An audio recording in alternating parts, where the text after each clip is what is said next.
Sejam bem-vindos. O meu convidado de hoje é um homem profundamente comprometido com Portugal. Ao longo dos anos, refletiu e agiu sobre a sociedade portuguesa em múltiplos ângulos. Sistematizou o conhecimento e preocupou-se em torná-lo acessível.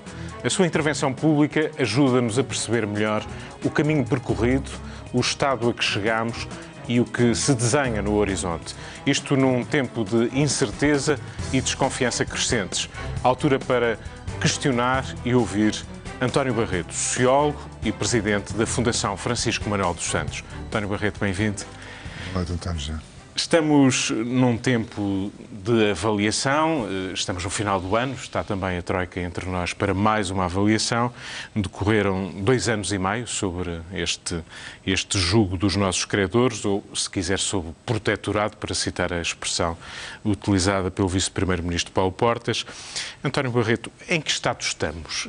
Estamos melhor 2 anos e meio decorridos? Eu tenho de fazer uma declaração prévia.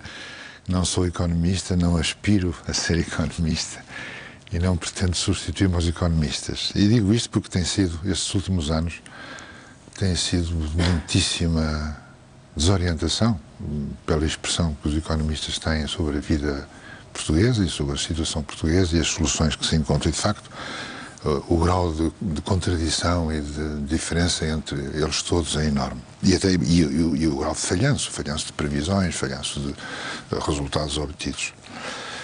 Eu creio que estamos melhor noutro aspecto. Parece estar a haver um princípio, um princípio de alguma recuperação económica, mas uma coisa tão tenue, uma flâmula, uma coisa muito pequenina, não sabemos o que vai dar. A técnica, digamos, terminou. Temos o desemprego dá uns sinais de ter invertido a tendência. Eu fico à espera, esperamos mais 6 meses, 3 meses, 6 meses, 10 meses a ver, mas enfim, parece que há qualquer coisa. Na questão dos mercados internacionais e dos mercados financeiros internacionais, que tem sido um dos grandes problemas, parece haver uma contenção, pelo menos não parece haver aquela nervoseira, frenesim do pré-bancarrota que vivíamos há 2 ou 3 anos. Também aí não sabemos se vai resultar, se vamos conseguir, não sabemos se vamos conseguir evitar o segundo resgate ou algo parecido. Mas há um sinal ou outro de que talvez estejamos em melhor situação do que estávamos há 2 ou 3 anos, tanto quanto eu sei, tanto quanto se sabe hoje, à beira da ruptura por uma questão de horas ou por uma questão de dias de ruptura financeira e de bancarrota pura e simples, cujas consequências seriam gravíssimas durante décadas, não seria só durante um período. Onde eu acho que não estamos melhor, quer dizer, quase naturalmente o clima de crispação política e social em Portugal é muito grande, é muito profundo, com a vantagem de ser, em geral, com exceções, mas em geral mais civilizado, mais contido do que se poderia recear até hoje, o que é bom. Ainda que nos últimos tempos tenha havido alguns sinais que não eram, digamos, muito habituais.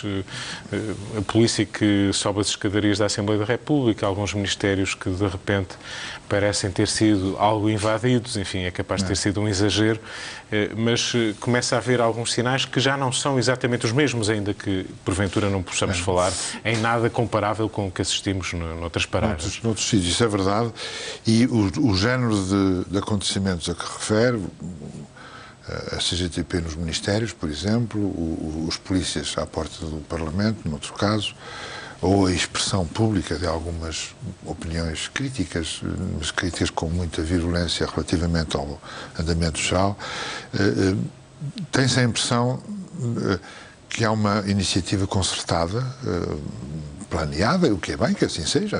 A política faz assim, não é só com erupções espontâneas e impulsivas. E que as forças políticas e sindicais, eu sublinho sindical porque a CGTP, como nunca, desde há 15 anos ou há 35 anos, nunca a CGTP esteve tão politizada e tão partidarizada como está hoje. A agenda da CGTP hoje é praticamente apenas política. Quando aparecem os seus dirigentes é para pedir a demissão do governo, para declarar que o Presidente da República e o Governo e o Parlamento já não têm legitimidade, que se devem demitir, etc. As manifestações geralmente são governo para a rua, eleições já, etc. Mas isso, ao mesmo tempo, configura a essas situações alguma contenção, alguma medida. E isso é um aspecto agradável comparado com o caos. Há quem goste do caos, há quem goste da desordem. Eu não gosto do caos nem da desordem, nunca vejo nada de bom do caos e da desordem. Agora, o que eu mais... Portanto, o nível de crispação é mais forte, a crispação política é mais forte, as pontes entre partidos são cada vez menores, se é que ainda existem algumas, estou a falar em particular entre o PS e o PSD, o que é mau. Ao que se sabe, nem sequer há sinais de que possa haver conversas privadas ou conversas privadas no sentido informais que preparassem o futuro. Eu já não espero nada do governo, deste governo e dos seus dois partidos que prepare o futuro, a não ser esta espécie de gestão furtiva das finanças, a gestão furtiva da segurança social, dia sim, dia não, vem mais uma cota, mais uma taxa, menos uma taxa moderadora, mais uma propina, todos os dias, portanto, continua-se à procura, onde é que falta dinheiro, onde é que nós vamos buscar qualquer coisa. Isto é uma gestão... Quando diz que não espera nada é porque perdeu ilusões? Não espero nada de construção de futuro. Só espero o que eles estão a fazer dia a dia para aguentar este ano e meio. Não há sinais de que estejam a tentar preparar o que me parece a mim radicalmente importante e que eu vou já citar. Não me parece que o Presidente da República esteja a preparar o futuro. Ele está a tentar aguentar a situação. Não me parece que esteja a preparar o futuro. O Parlamento também não. Não vejo nenhuma entidade particularmente interessada ou com iniciativas para preparar o futuro. O que é que eu quero dizer com preparar o futuro, para dar exemplos? Nós temos, é necessário preparar um plano, o que quer que seja, pós-troika. Quer dizer, que é meia dúzia de meses. Nada está a ser feito realmente importante. Apesar das palavras, ouvimos falar que era preciso preparar o pós-troika, o Presidente se referiu a isso, mas... Quem o faz está a fazê-lo, se está a fazê-lo em segredo, está a fazê-lo nos gabinetes e não o está a fazer em discussão política. E eu, por exemplo, acho que isso devia ser uma discussão política entre o PS e o PSD. Não vale a pena pôr os partidos todos, porque os outros partidos não querem. O Bloco e o PSC não só não querem, como já disseram que não queriam falar com o PS se o PS também falasse com o PSD. Portanto, o assunto por aí está encerrado, não vale a pena estar à espera. Você tem o pós-troika, tem a reforma do Estado. A reforma do Estado é um grande dossiê, a 6, 12, 18, 24 meses, que pode ser preparado e estudado e aprofundado, independentemente das propinas e das taxas moderadoras e de mais uma reforma e mais uma pensão. Isto é outro assunto. Podia ser preparado a prazo. Depois tem o CREN. O CREN entra em vigor daqui a dias. Horas quase, daqui a dias. O CREN são 20 e tal mil milhões. É a maior fatia... Da Referência Estratégica Nacional. Estamos a falar dos dinheiros da União Europeia que virão para gastar e para investir no país nos próximos anos, até 2020. Já se chamou Ucrânia, agora tem um nome horrível que eu já nem sei como é que era, e já mudaram de nome porque o nome era horrível, vai encontrar um acrónimo qualquer. Mas durante 7 anos vai haver 20 e tal mil milhões. Isso era ideal para permitir uma boa discussão de conteúdo entre o PS e o PSD. Uma preparação, nem que só tivesse resultados daqui a um ano ou daqui a 2. Nada está a ser feito. E, finalmente, a revisão da Constituição. A revisão da Constituição transformou-se num obstáculo. Temos aí 3 temas fundamentais para falar do país. Talvez, começando já pelo CREN, e tanto quanto julgo, pelo menos o Governo anunciou que iria consultar pessoas de reconhecida experiência e capacidade para, de algum modo, serem uma espécie de consultores. O António Barreto foi uma dessas pessoas a quem bateram à porta. Eu fui uma dessas pessoas e estive presente. Isso traduziu-se em quê? Ficou com alguma ideia que, digamos, o tivesse deixado mais seguro de que havia uma outra abordagem, um outro cuidado sobre esse dinheiro, esse investimento que precioso para o país, obviamente? Eu vou tentar falar com cuidado porque não quero estar a dizer na praça pública o que poderei não ter dito na reunião e não quero que isso aconteça. A reunião não tinha critérios de confidência, não era uma reunião confidencial nem secretiva, Mas tem que haver um pouco de contenção. Eu fui à primeira reunião, não fui à segunda. A segunda reunião coincidiu com a minha operação. Eu fui operado com um joelho, correu tudo bem, mas coincidiu, não pude estar presente. Era preciso ir ao Porto, era deslocado, não consegui ir. A intenção era boa, a vontade do Ministro e do Governo e do Secretário de Estado eram boas, mas era tudo um bocadinho fora do tempo. Isto devia ter sido feito um ano antes. Era necessário ver quais eram os critérios, quais eram as prioridades, que setores ou que áreas é que podiam ser eleitos, para depois ver a possibilidade de projetos, as regras de acesso aos projetos e de candidatura. Havia muita coisa. Este grupo, do qual eu fazia parte, ou fiz parte, é um grupo que começaram por ser chamados sábios, que ninguém gostou, então passou a ser chamados especialistas, coisa que eu não sou especialista, mas enfim, aceito o nome. Este grupo não era um grupo de decisão, era um grupo para ser ouvido, e é bom que haja, além dos grupos de decisão e de conselho, que haja grupos de discussão e de opinião. E eu devo dizer que estava lá rodeado de pessoas que eu respeito muito e que eu considero e que são bastante mais sabedores do que eu. Agora, era fora do tempo. Isto devia ter tudo começado um ano antes. Devia haver mais material de avaliação dos programas precedentes, também não havia. Era necessário cavalgar, porque o ano estava a acabar e o Ucrânia era o tratado de acordo entre Portugal e a União Europeia tinha que se fazer rapidamente. Era para começar em janeiro. Nada disto fazia grande sentido com aquela pressa toda. Portanto, a intenção era boa, mas os procedimentos estavam fora do tempo. E o país continua por conhecer exatamente quais são as opções, o que é que se vai exatamente fazer, como é que podemos utilizar esse dinheiro, de que forma, eu tive nessa reunião, tive acesso a um documento que é um documento público, não estou a cometer nenhuma inconfidência. Mas eu, quando aceitei fazer parte do grupo, não conhecia esse, só conhecia o documento depois. E esse documento era um documento da União Europeia. Era a União Europeia, a Comissão. A Comissão reagia a uma proposta feita pelo Governo, que reagia a uma proposta feita pelo Governo. Estavam em negociações há algum tempo para fazer o acordo entre Portugal e a Comissão para, no fundo, dar força legal ao CREN, a esse quadro comunitário. E era explícito, na primeira página, dizia as prioridades económicas deste CREN para a ajuda ao financiamento económico português são as prioridades da União Europeia. Ponto final. Não havia qualquer margem para negociação se há prioridades portuguesas que não são exatamente as prioridades da União Europeia, estão fora de causa. E isso acho errado. Se o Dr. Paulo Portas fala de protetorado, pode-se rever neste texto. Isso é um exemplo concreto. António, com a sua experiência e conhecimento que tem, 2 ou 3 prioridades que deviam ser se tivéssemos essa autonomia, essa liberdade para decidir. O que é que o país, por aquilo que conhece, mesmo obviamente não tendo a veleidade de pensar completamente todos os aspectos da vida nacional, mas o que é que nota que é fundamental no estado em que estamos? Floresta. Floresta da ciência, da investigação, ao comércio, à indústria, à reciclagem, ao processamento, à industrialização, ao plantio, à exportação. A fileira florestal é enorme, incluindo uma intervenção muito séria fundiária. Portugal é dos países do mundo que tem menos superfície florestal pública. Em Portugal nacionalizam-se barbearias, como você sabe, autocarros, seja o que for, mas o território fundamental, não se faz. Há mais floresta pública nos Estados Unidos, na Suíça, na Alemanha, nos países liberais. Devia haver mais floresta pública em Portugal? Muito mais. Até para se tratar de outro modo 50 vezes mais, para permitir maior racionalização, maior intervenção económica, financeira, porque a floresta bem trabalhada não é para ficar abandonada, a floresta bem trabalhada é para produzir.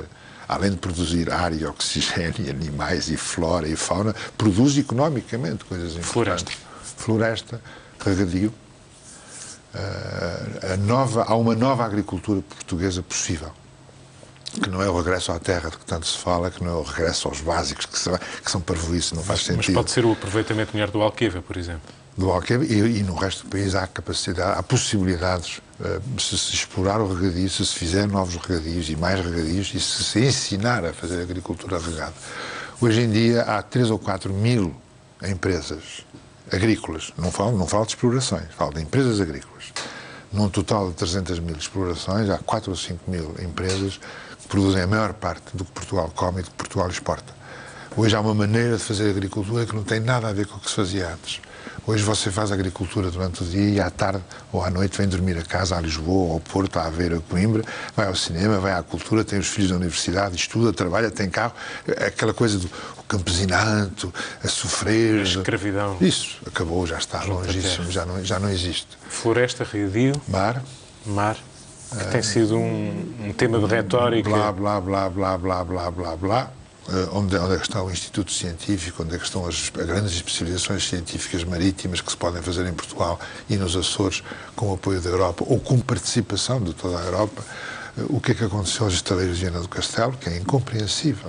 Porquê é que acha incompreensível? Esta solução não diz nada. Portugal está em vias de perder uma parte, se não toda, uma parte de uma ferramenta importante, que era o último estaleiro em condições.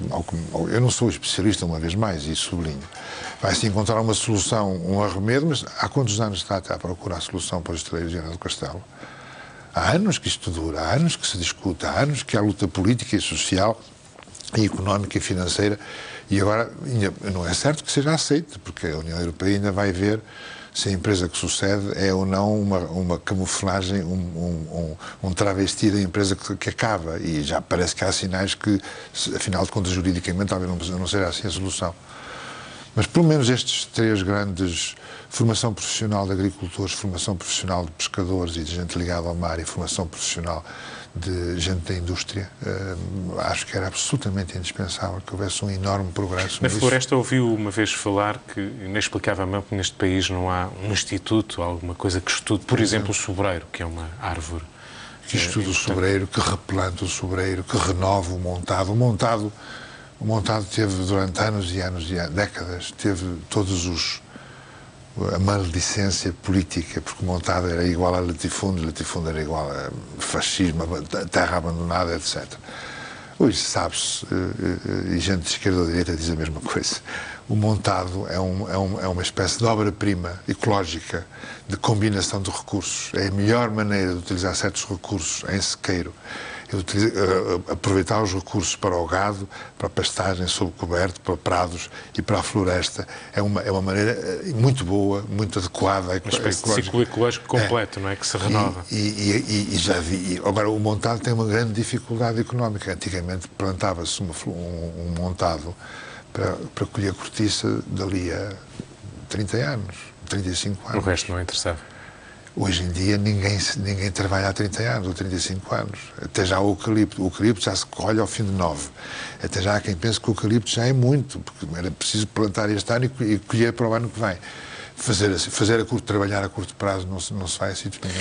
António Barreto, nessa questão, só para passarmos à frente, mas que é muito interessante, ainda nos últimos dias ouvimos queixas de agricultores que estão apostando, enfim, em algumas atividades tradicionais, a azeitona, por exemplo, o azeite, mas queixavam-se de que não há mão de obra. E, aliás, temos relatos regulares, crescentes, de que recebemos imigrantes de paragens muito longínquas, inclusive, que chegam a Portugal, que não são, digamos, tratados, porventura, nas melhores condições, mas cuja existência em Portugal deriva de uma falta de mão de obra. Ora, este é um país que tem níveis de desemprego elevadíssimos. Há aqui um desfazamento. Hoje, esta coisa do regresso à terra é relativa. Como é que olha para este fenómeno? Haver, no fundo, atividades produtivas que têm dificuldade em atrair, em justificar mão de obra e que ela possa ser encarada como um trabalho, digamos, remunerado, normal, em que as pessoas se podem dedicar. Você está a tocar num dos aspectos mais complexos da vida social e pública portuguesa, da vida coletiva, porque isto envolve a concepção do Estado de Proteção Social, dos sistemas de subsídio e de desemprego, envolve as questões da formação social, mas envolve também as políticas de imigração com I, e de acolhimento dos imigrantes. Isto são matérias de muita alta sensibilidade, por causa do racismo, por causa da arrogância social e da arrogância económica. É muito complicado. Vou-lhe dar exemplos. O exemplo do Alqueva, por exemplo, que você citou há bocado. O Alqueva, quando começava a ser planeado, como sabe, faz parte dos nossos rosários da amargura, em que o Alqueva devia ter sido feito em 10 ou 20 anos, foi feito em 40 ou 50. Tudo demora em Portugal, tudo perde-se muitíssimo tempo, os atrasos. Olha, aí está uma das coisas a fazer para o futuro, que era ter já começado a rever os sistemas de financiamento e de investimento para o futuro, porque só assim é que se conseguirá um novo... Enfim, estou a mudar de assunto. O Alqueva, um dos objetivos do Alqueva era criar emprego e empregar alentejanos. Dizia-se muito fortemente. A maior parte dos trabalhadores do Alqueva não eram alentejanos, eram espanhóis, eram africanos, eram imigrantes. Finalmente, há poucos anos, os cursos para os tipos que iam arrancar a cortar a cortiça, a apanhar, a cortar, eram ucranianos, moldavos, nepaleses, toda a gente que vem aí por aí. Num país com 15% a 20% ou 17% de desemprego, está qualquer coisa que não bate certo. O que quer dizer que, a meu ver, só uma espécie de avaliação, um reexame. Eu não sou favorável a portas abertas para a imigração. Eu sou favorável porque as portas abertas são as portas abertas que dão a marginalidade, que dão a superexploração. Quem ganha 2 francos à hora é porque entrou nestas condições, porque fica fragilizado. E há fenómenos desse tipo no Alentejo? Por todo o lado, no Alentejo e no país inteiro. Depois há o grupo dos Roma, o grupo dos ciganos, em português não se diz Roma, mas hoje em dia na Europa é Rom ou Roma, o termo que se utiliza. São famílias inteiras com crianças de 6 meses e 12 meses na rua, algumas vezes sedadas para não estarem a fazer barulho. Tudo isto, uma política laxista de imigração, causa isto. O que não quer dizer, porque é que eu digo que é sensível? Porque daqui até dar o passo seguinte, que é racista, que é pretos não, ou ciganos não, ou fechar a porta, vai um passo, ou pode ir um passo. E eu não dou esse passo. E esse passo é perigoso, tendo em conta... É perigosíssimo, tendo em conta as liberdades, a liberdade e a estrutura demográfica que temos. E a nossa história. Depois há a questão do subsídio ao desemprego. Eu tenho dezenas de testemunhos nos últimos 10 anos em que andei a estudar por país, a trabalhar, a filmar, a fotografar, e em muitos casos eu vi mesmo os documentos. O empresário tem uma fábrica de tricô para miúdos com grande sucesso na exportação, quer 18 trabalhadores, vai ao centro de emprego, pede 18, vêm 2, e esses 2 que vêm dizem que de qualquer maneira que não sabem, que vêm só para cumprir a formalidade de ter que ir dar 15 em 15 dias. E esse senhor vai ter que pedir pessoas noutros sítios, ou então não desenvolver a indústria. Isto há muito em Portugal. Isto é, porque é que eu digo que é delicado dizer há bocado? Porque daqui a dizer que só está no desemprego, só não trabalha quem quer, é um passo que também não se deve dar e também não se pode dar. Há centenas de milhares de pessoas em situações de desemprego que são dolorosas. E tem que se perceber o que se está a fazer. Mas há muita situação em que o desemprego também contribui para isso. Portanto, a maneira como o subsídio de desemprego é administrado e é gerido, mais a questão de imigração, contribuem para esta situação de que você falava, em que, por um lado, entram imigrantes de toda a espécie e, por outro lado, há desempregados, 17%. E terá a ver também com uma evolução que tivemos, que é passarmos de um setor primário para um setor de serviços, terciário, sem praticamente o país verdadeiramente se industrializar. E, de repente, temos aqui um intervalo que é difícil preencher, em que chamamos, no fundo, pessoas a regressarem, porventura, a atividades que os seus pais ou os seus avós desempenharam, mas que as novas gerações não estarão disponíveis para voltar a fazer, ou que identificam como um retrocesso e uma degradação, digamos, do seu próprio estatuto e da sua vida. Eu creio que há disso. Agora, recordo só, ver hoje um lavrador de milho, ou um viticultor, por exemplo, que é o que eu gosto mais.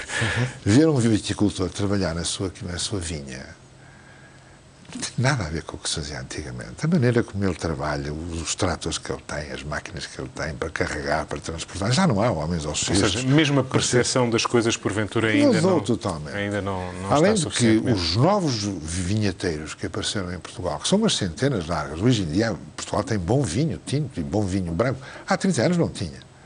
Tinha bom vinho do Porto, isso era outra coisa. E temos gente muito especializada a fazer esse trabalho, obviamente. E os lavradores são pessoas com cursos superiores em enologia, em agronomia, que trabalham na terra todos os dias, com botas, com as mãos. Alterou-se completamente. É verdade que, o que você dizia há bocado, não houve reciclagem, não houve formação profissional suficiente, não houve, e continuaram a haver formação profissional suficiente. António Barreto, vamos voltar um pouco àquelas linhas que tinha traçado, que são estruturais em relação ao país e ao seu futuro.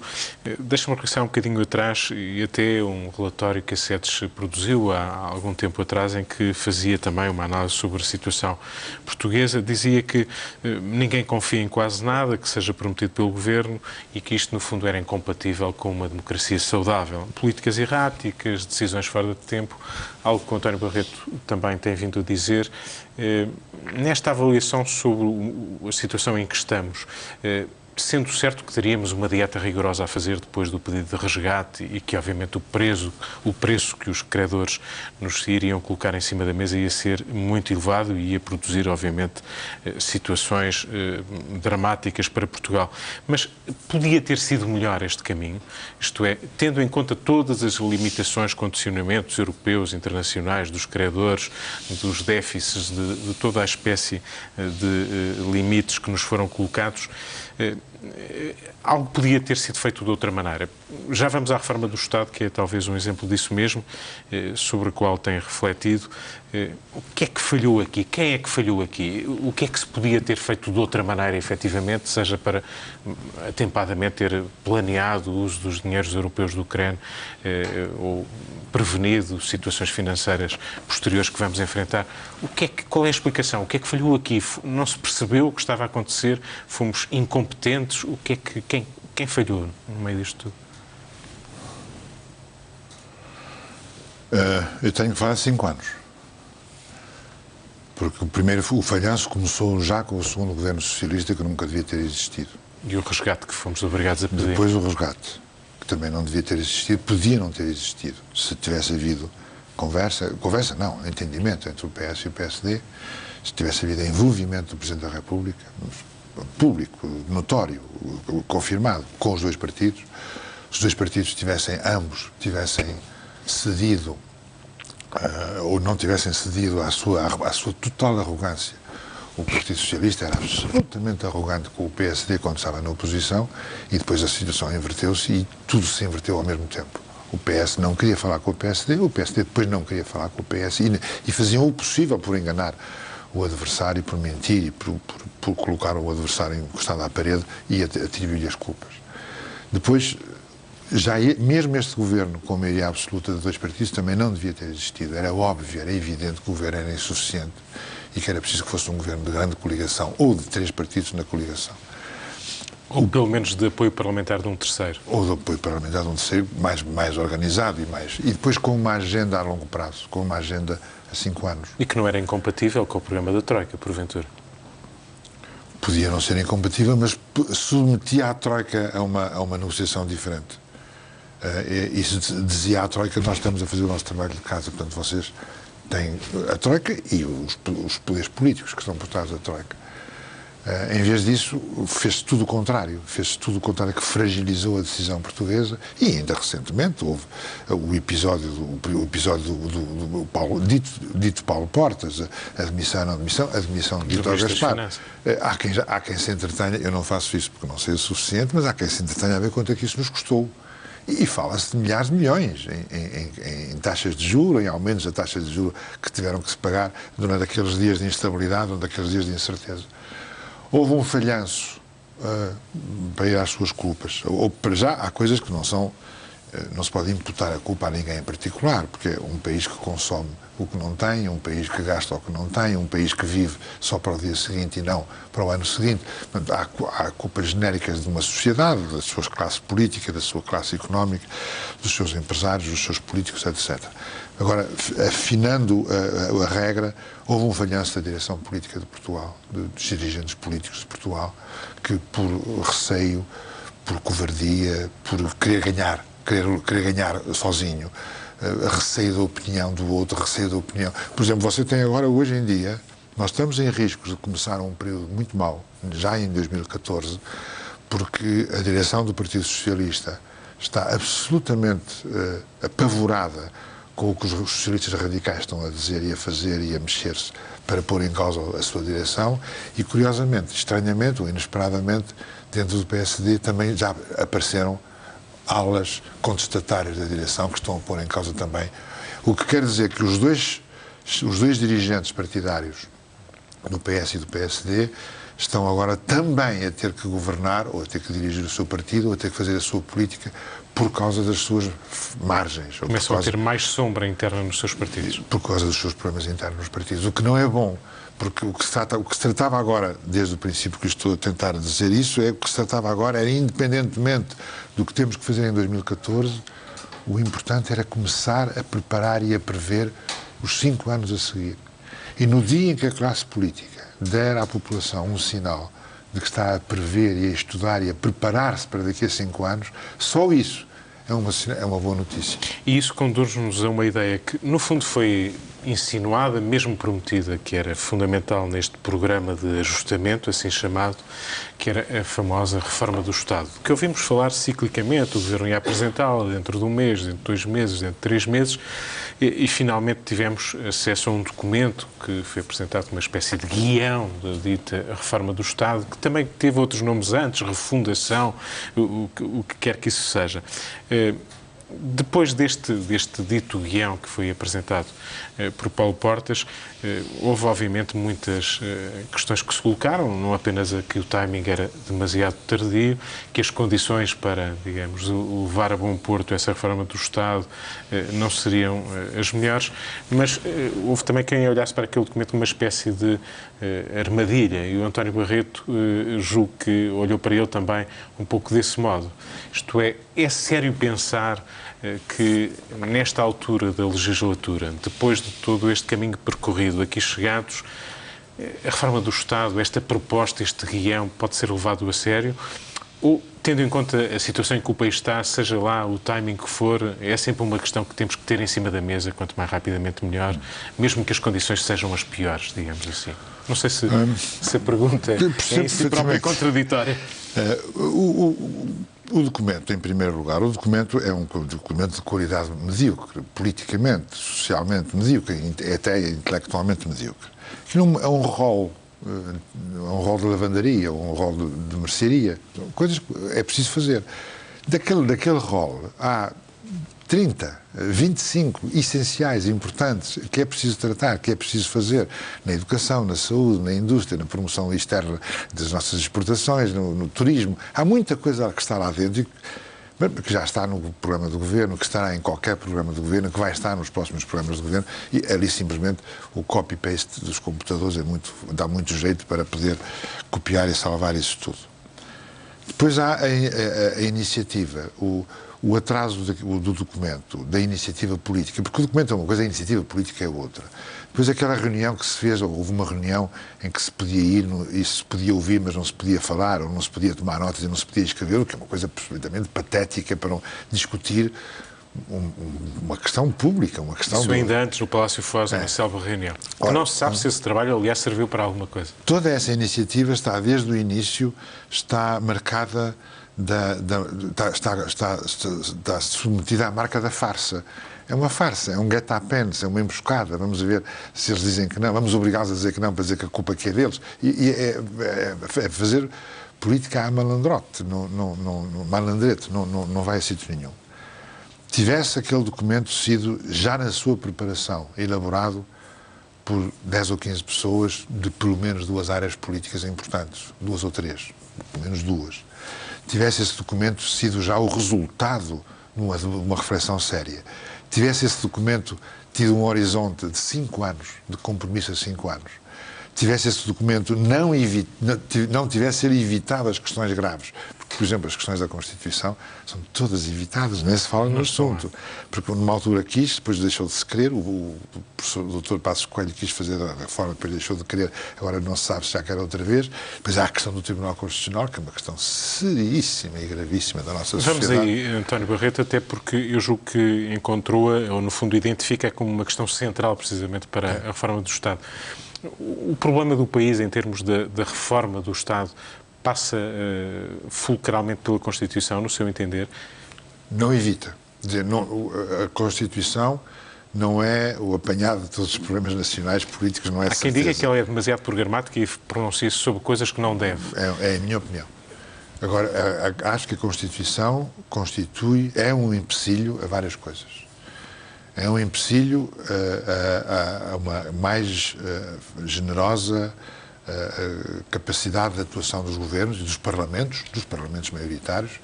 Não significa que um parlamento possa destruir direitos fundamentais. Não há nada disso que está em causa. Há pessoas que dizem isso, que quem quer rever a Constituição. Noto, entre parênteses, que cada vez que se pretendeu rever a Constituição, desde 76, quem quis rever a Constituição foi imediatamente tratado de toda a espécie de insultos políticos, fascista, revanchista, capitalista, liberal, neoliberal, ultraliberal, neocon, toda a espécie de coisas que se disse. Fizeram 7 ou 8 revisões da Constituição. 2 das quais importantíssimas, porque envolveram a estrutura política, o regime económico, o sistema económico e social. Agora, o que é prioritário, no seu entender, na Constituição?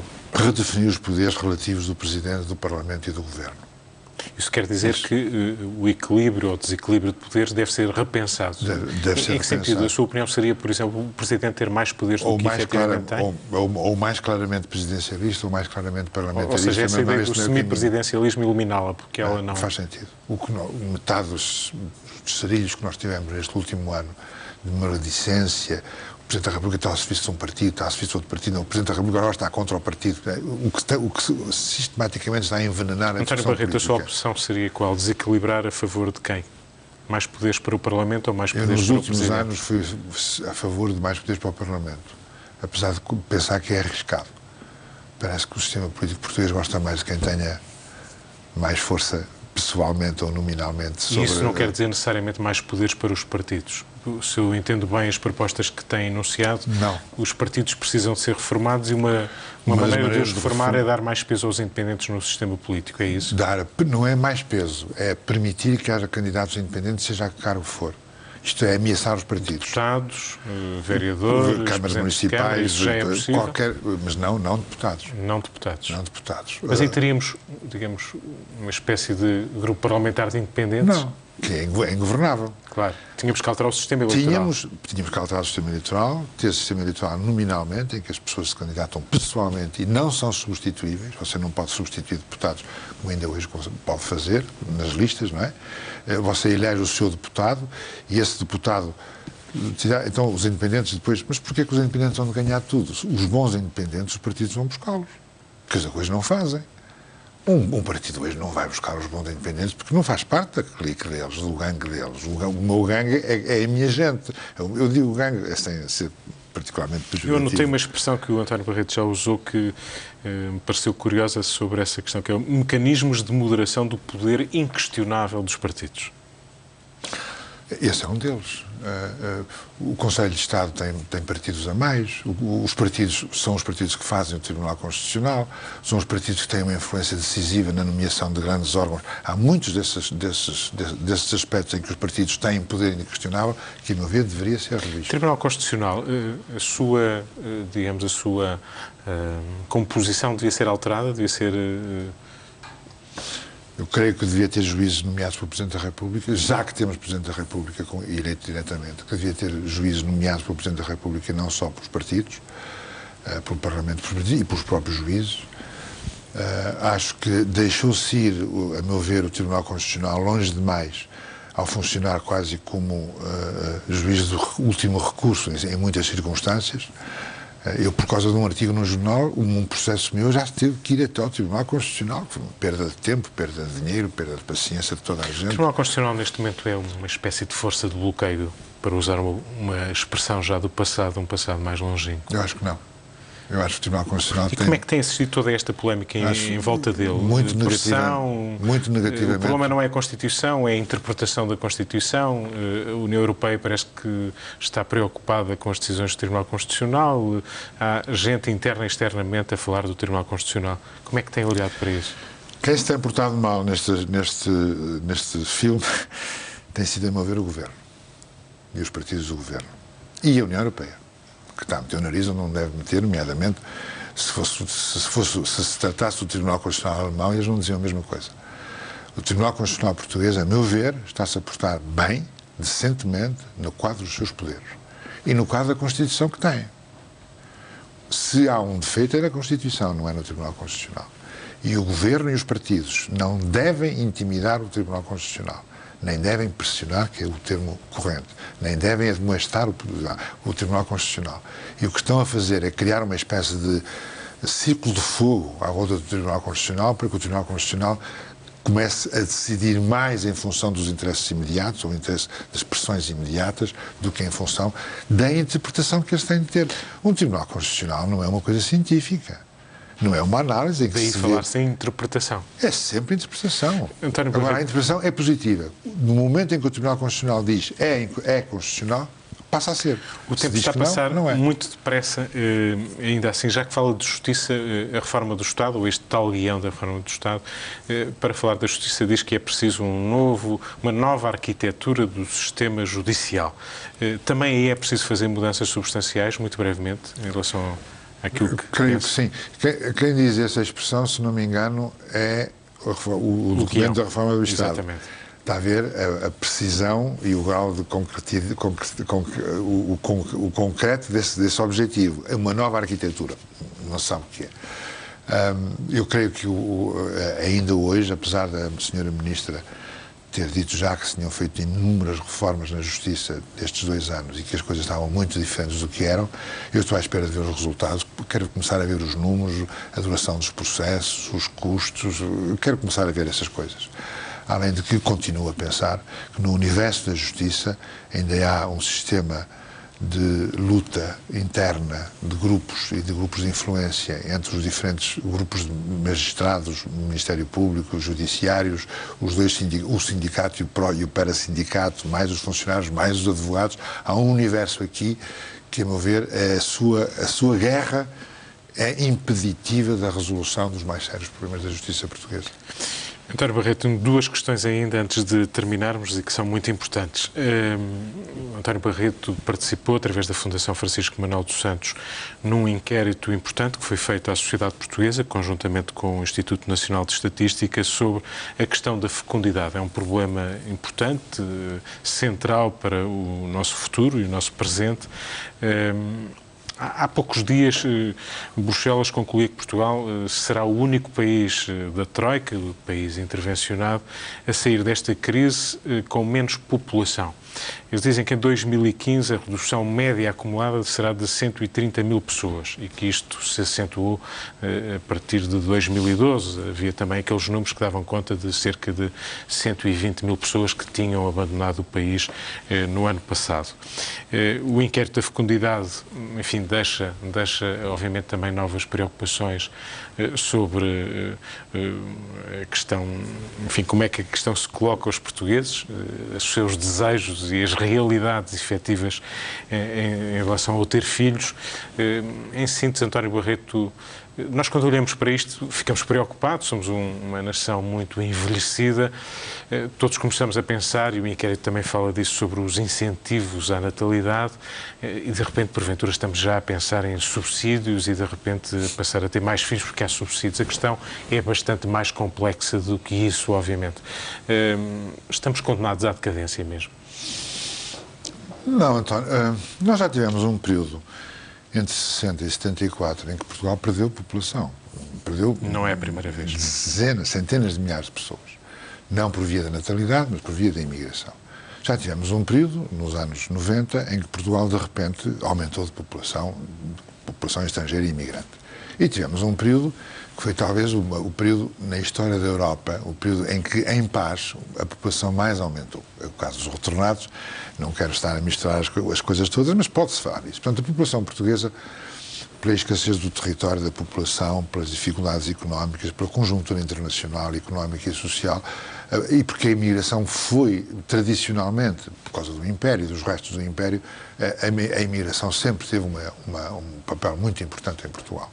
O que há de verdadeiramente novo foi que em poucos anos, em 40 anos ou 50, Portugal deixou de ser o país com maior taxa de natalidade e a população mais jovem da Europa para ser hoje o país talvez com menor ou uma das menores taxas de natalidade, de fecundidade e com mais rapidez de envelhecimento. Isto coloca a Portugal uma escolha que a população deve tomar, sem alarmismos, sem demagogia, sobretudo. Eu conheci um primeiro-ministro que um dia disse: eu vou garantir que ao fim do meu mandato de 4 anos a taxa de natalidade aumenta a 10%. Isto é ridículo dizer coisas destas. Houve outro governo que deu 200 euros.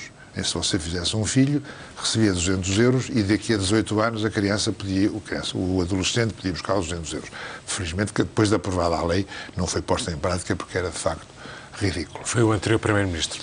Um país tem de tomar a sua decisão. Se prefere criar condições que talvez ajudem os pais e as mães a ter mais filhos, com horários de trabalho, com tempo parcial, com subsídios, com creches, com apoios sociais, com apoios culturais, de toda a espécie e até o apoio financeiro, eu não tenho a certeza que isso resulte. Porque hoje em dia ter filhos é um projeto de vida diferente do que era há 40 anos ou há 50 anos. O papel das mulheres há 50 anos era hoje é outro, completamente diferente. E felizmente que é outro papel. Uma das coisas que o inquérito à fecundidade mostrou é que, sobretudo nas camadas mais jovens, mas que é que hoje o problema da fecundidade e de ter ou não ter filho é praticamente igual nos homens e nas mulheres. Quando até há muito pouco tempo, quando se falava de fecundidade, dizia-se sempre são as mulheres é que são as culpadas. Porque querem se divertir, querem estudar, querem ter carreira profissional, não querem ter filhos, quando é um problema de ambos, pai e mãe. E, portanto, há aqui algo no projeto de vida que faz com que o desejo, o número de filhos que se pretende ter ou que se deseja ter é muito menor que aquilo que se pensa. Há talvez 1/3 da população interrogada. O desejo anda pelos 2 filhos e a realidade anda por um filho. Qualquer coisa. Mas há 1/3 de pessoas que querem ter 3 ou mais. Portanto, há ainda uma variedade de população que quer ter famílias. E, portanto, nesta altura, ter consciência dessa realidade já é um passo interessante. E debater, e discutir, e fazer com que ou vamos incentivar as vias demográficas, de emprego, de criação de emprego, de conforto, de saúde, de sistema de saúde, de subsídio, etc., ou vamos incentivar a imigração. A imigração, como falámos há pouco. Solução. Estamos mesmo no final, temos 1 minuto, mas este tema é muito caro para todos nós, também para o António Barreto, que é a questão europeia. Obviamente precisávamos de um programa inteiro para falar dela. Vêm eleições, estamos a meio ano, sensivelmente, das eleições europeias.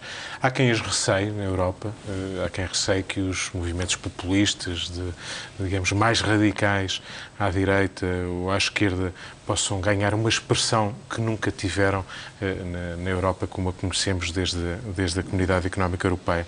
A sua perspectiva, o que é que espera, António? Não espero grande coisa de real, porque não há tempo para preparar o futuro. Espero que os anti-europeus, anti-União, ou a extrema-direita ou as extremas-esquerdas, que tenham mais força ou mais votação. Penso que a abstenção vai aumentar também. O problema é, vamos imaginar que há duas crises em paralelo. Há uma crise institucional e política. O Tratado de Lisboa falhou, o Tratado da União Europeia falhou, as coisas que o Parlamento quis fazer, o novo Parlamento Europeu, o papel do Parlamento, o papel do Presidente, o papel do Ministro dos Negócios Estrangeiros, tudo isto que eram as grandes inovações dos últimos 5 anos, foram rotundos falhanços, rotundos fiascos. Nada disto aumentou a democracia, nem a eficiência, nem a eficácia, nem o entrosamento entre a Europa e os Parlamentos Nacionais. Foi tudo o contrário. Portanto, isto é um falhanço brutal. O que precisa de anos para resolver a parte institucional. Uma espécie de refundação? Uma espécie de refundação.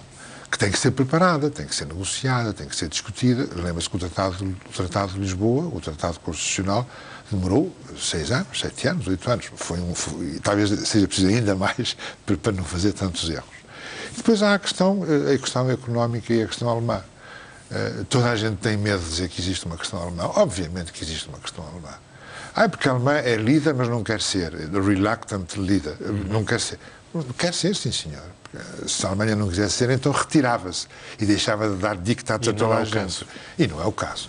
Portanto, existe uma questão alemã verdadeira, que é de primado sobre a política europeia, de se transformar a Alemanha num gigante político com a Europa, porque ainda é cedo para estar sozinha. E esta questão e da relativa da quantidade proporcional de poderes entre a Alemanha, a França e os outros países é o segundo bloco da renovação da União Europeia, se é que é possível. Eu não tenho a certeza que seja possível. É que Portugal deve estar atento, obviamente. Atento e ter ideias. E pensar que tem ideias para participar precisamente nesse debate. António Barreto, muito obrigado por esta conversa. Obrigado. Voltamos na próxima semana com um novo convidado. Estará connosco Dom Manuel Clemente. Obrigado por nos ter acompanhado.